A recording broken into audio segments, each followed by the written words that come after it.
Alright, so I've been away on a job for 2 weeks and I'm back for a couple days until Thursday, and then I go away for a couple more days and then I'm done. Readathon's going good.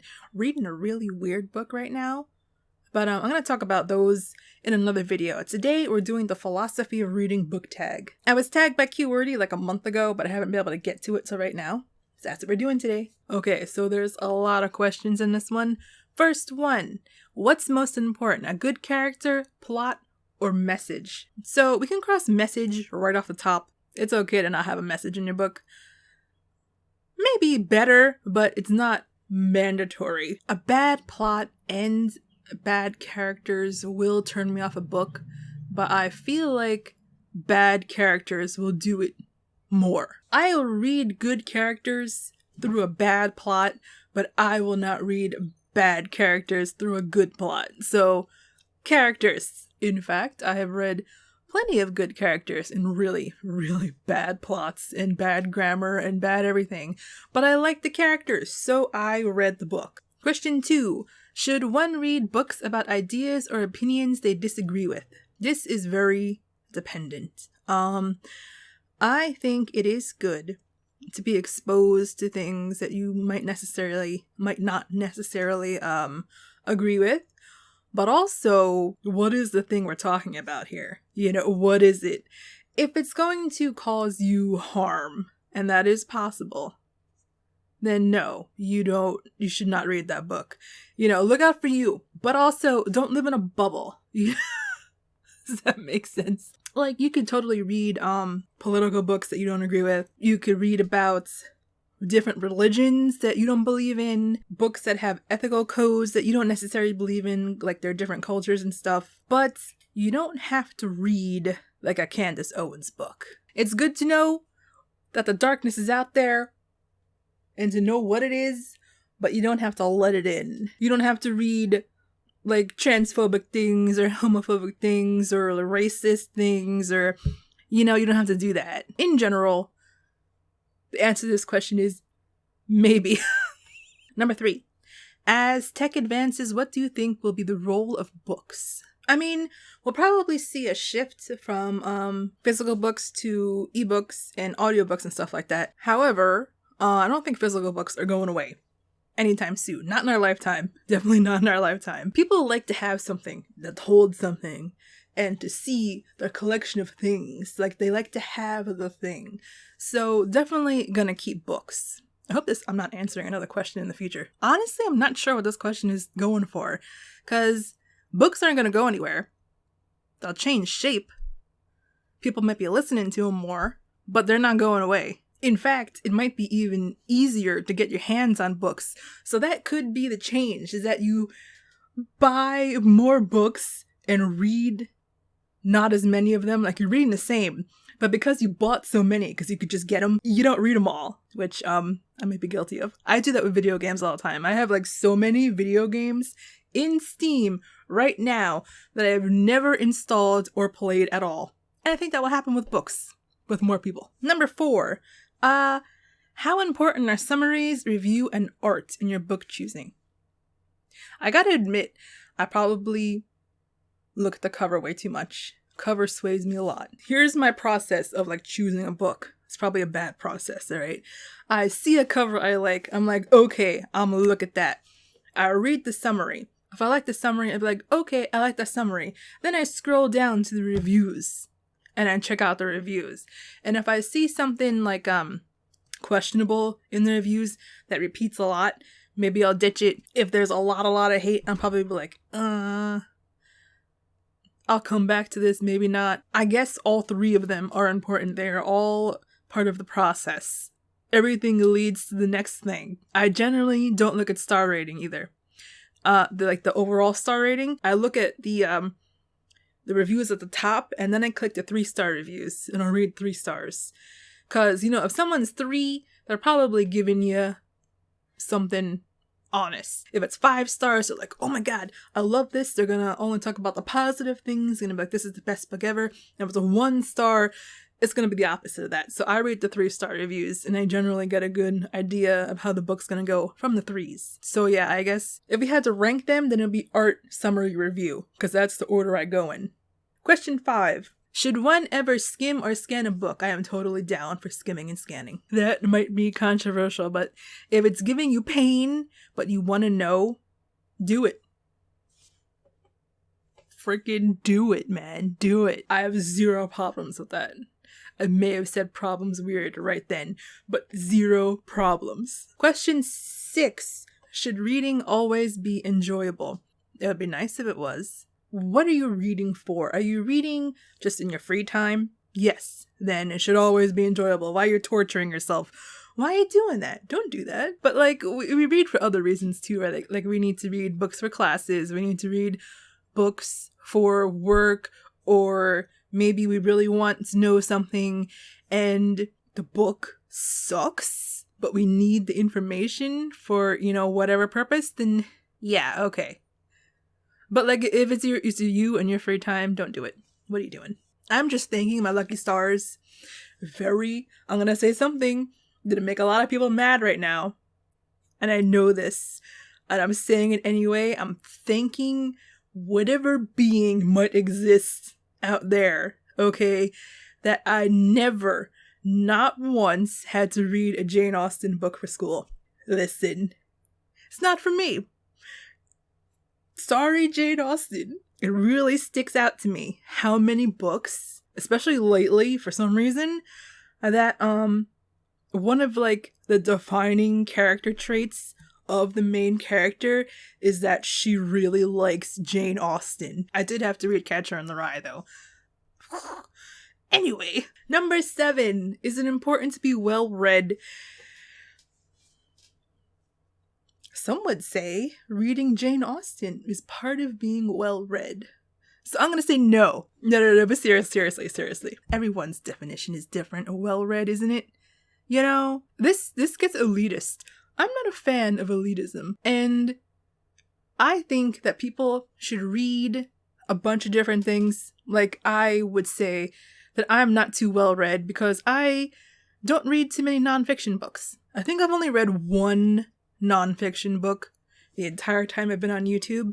That's a couple years now. Maybe that's well-rounded, but I still think, well-read means you've read a whole bunch of different things from different genres, and maybe you don't read that anymore. Maybe you found your little niche, but you got some background. But I think when a lot of people say well-read, they mean reading ye old books.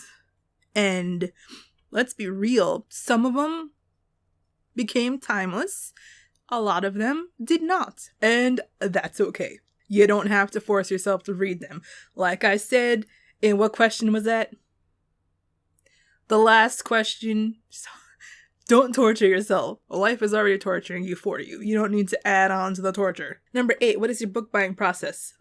I answered that in question 4. I see a book on probably Goodreads or whatever. I see the cover, read the summary, read the reviews. If I like it, I will get it. Well, actually, first, I will look and see if it's available in the library. And if not, then I'll get it. It's very one click. I have it instantly. Number 9. I am holding the right amount of fingers. Yes, number 9.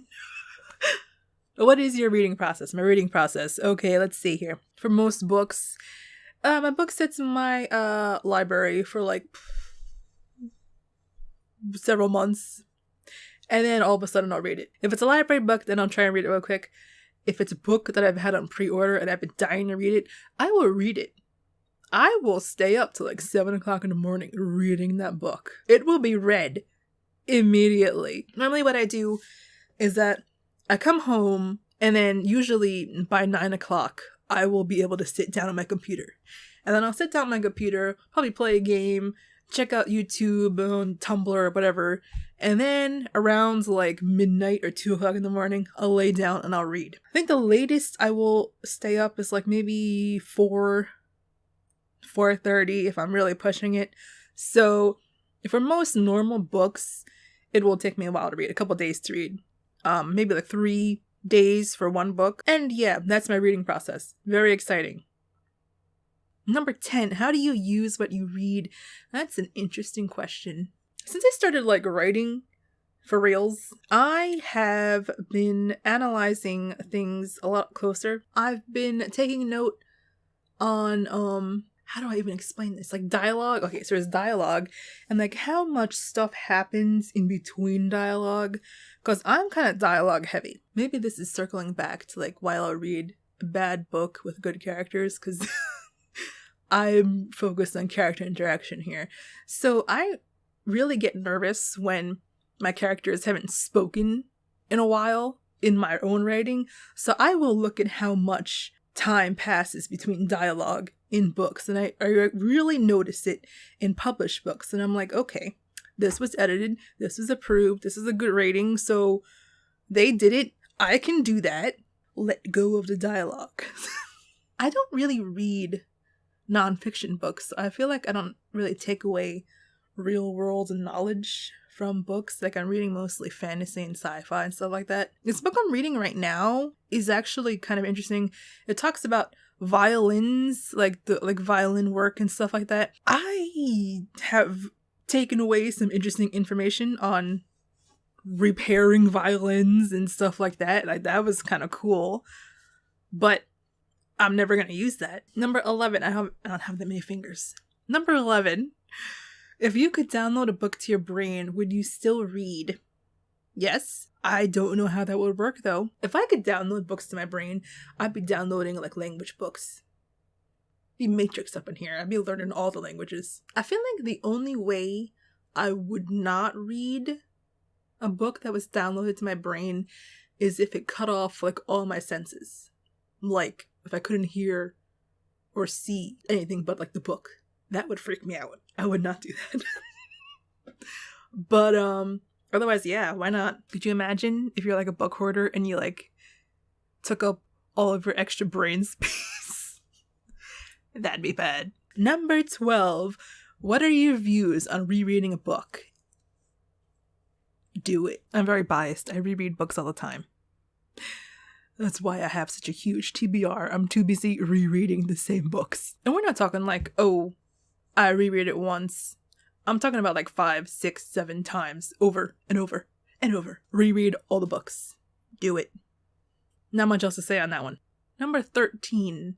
What makes a book good? See, I feel like I answered this question. Good characters will always carry a book for me. And I guess the answer is question 14. What makes a book bad? Bad characters. I guess I'm a character person. 2 birds, 1 stone, man. Characters. Number 15. How do you feel about not finishing a book?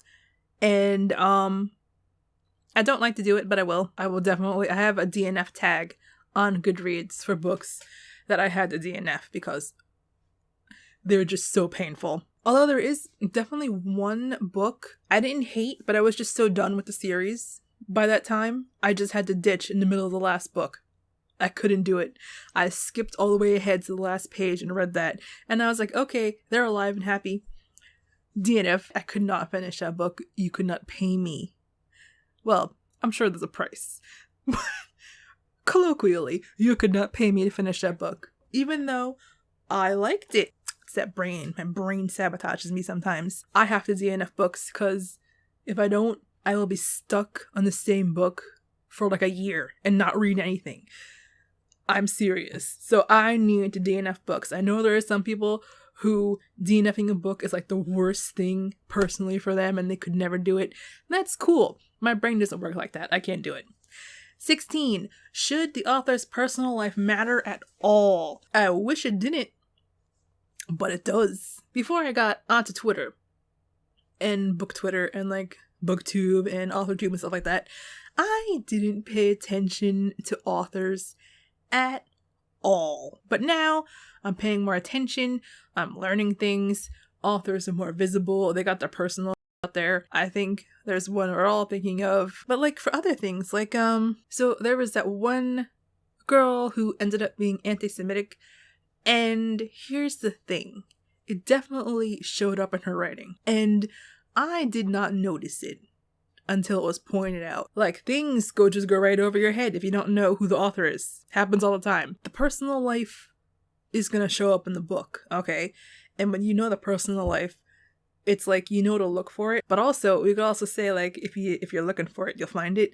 But if it's there, right? Like it's kind of like when you buy a car and then all of a sudden you see your car everywhere. It's because you have been like introduced to this concept of this is your car, and now you see the car everywhere. You know, you are introduced to the concept of this person's kind of like a racist weeb, and you see the racist weeb in the story. So I think it does matter. I think it's a problem if you didn't want to know, and I get that. If you don't want to know, there's only so much you can like have psychologically on your plate. That's cool. That's a whole different thing. You know, that's a whole other aspect to this. But generally, yes, you should know. Okay, hopefully this next question is less serious. 17, my voice is going. If you could only read one genre for the rest of time, what would it be? Magical realism. That is the genre that I enjoy the most. Real life, a little bit of something. What book have I read that's not magical realism lately? Jasmine Throne. Oh man, that was my favorite book this year so far, and I just excluded it from my reading. But yeah, anyway, Blackwater Sister, Wicked as You Wish, and this book I'm reading right now, all magical realism. My favorite book series, magical realism. Actually, you know what? It isn't. Uh-oh. It's more like a portal fantasy. Mistakes have been made. Good thing this isn't real. Okay, I have to commit magical realism. I know all those books. I could just relive them in my brain. I don't have to read them again. 18. Do you ever read a book without knowing anything about it? Yes. But accidentally. There have been instances where I have had a book for so long I have forgotten what it's about, and it blindsides me. It was a zombie book. I'll put the title here. It was a zombie book, and I was like, okay, yeah, I chose this book because I really like zombie books. I've always liked zombies. And then all of a sudden, the main character has magical Superman powers, and I'm like, where did...